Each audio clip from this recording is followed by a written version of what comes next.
Nadiskubre ng otoridad ang arms cache o imbakan ng mga armas ng New People's Army sa Barangay Agusais, Lagonoy, Camarines Sur kahapon ng umaga. Ayon kay Police Captain Jason Canato, ang platoon leader ng Camarines Sur 2nd Provincial Mobile Force Company, dating miyembro ng rebelding grupo ang nagtimbre sa otoridad ng naturang arms cache. Nakuha sa lugar ang improvised explosive device o EID at 52 piraso ng M16 magazine.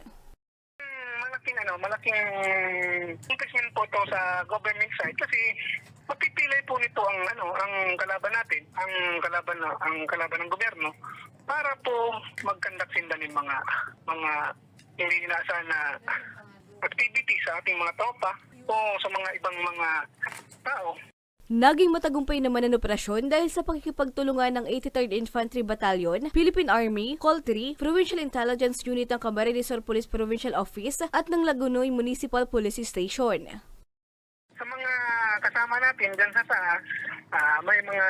may mga programa tayo ng gobyerno na tulong sa kanila, sana i-grab nila yan para sisintay matulungan sila para wala nang gulo, di ba?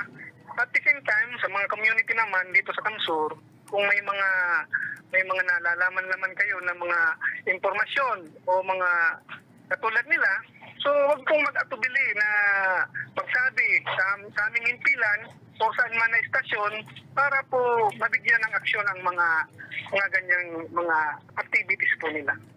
Nasa kustodiya na ng autoridad ang mga nakuhang armas para sa tamang disposisyon. Para sa mga balitang tatak Bicol, Regine Bue.